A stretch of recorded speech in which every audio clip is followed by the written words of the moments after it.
আজকে বানাবো আমি ঘুগনি। এখানে আমি 250 গ্রাম মটর ভিজিয়ে রেখেছিলাম 6 থেকে 7 ঘন্টা। এবার একটা কুকারের মধ্যে আমি নুন, পরিমাণ মতো নুন দিয়েছি, হলুদ দিয়েছি। এবার এটাকে আমি হাই ফ্লেমে 3টে সিটি দিয়ে নেব।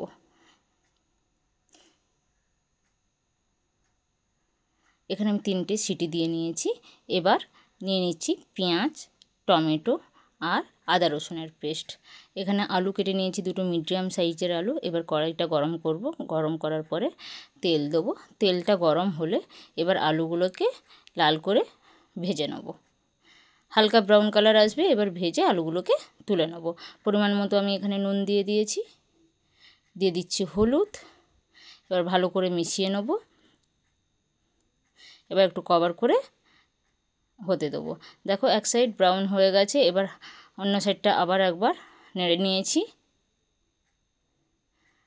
আর 2 মিনিট হতে দিয়ে এটাকে নামিয়ে নেব। দেখো আলুগুলো ফ্রাই হয়ে গেছে, এবার নামিয়ে নিচ্ছি। এবার কড়াই দেবো গোটা গরম মশলা।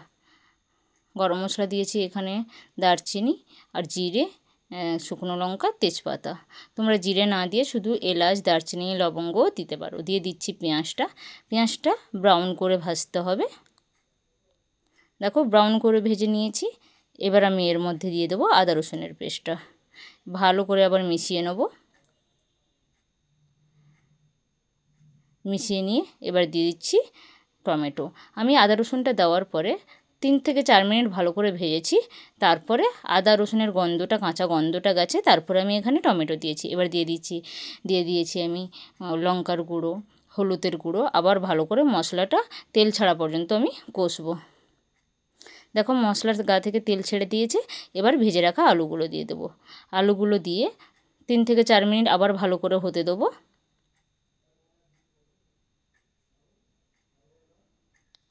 আমি এখানে 3-4 মিনিট ভালো করে মশলাটা আলু দিয়ে কষিয়ে নিয়েছি। এবার দিয়ে দিচ্ছি সেদ্ধ করা মটর। আমি মটরের জলটা দিইনি, মটরের কুকার থেকে আমি শুধু মটরটাই তুলে দিয়েছি। জলটা একটু ভালো করে মশলাটা কষিয়ে শুকিয়ে নিয়ে তবে গিয়ে আমি জলটা এখানে দেবো। দেখো মশলাটা পুরো কষিয়ে নিয়েছি মটর আলুটা।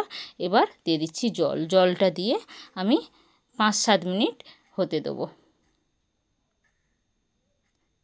পরিমাণ মতো দিয়ে দিচ্ছি নুন। আমি যেহেতু মটর আলুতে সেদ্ধ করার সময় জল দিয়েছিলাম, তার জন্য এখানে আমি জলটা কম, নুনটা কম দিয়েছি। নুন দিয়েছিলাম তখন, তার জন্য যতটুকু আমার বাকি ছিল ততটুকু নুন দিয়েছি।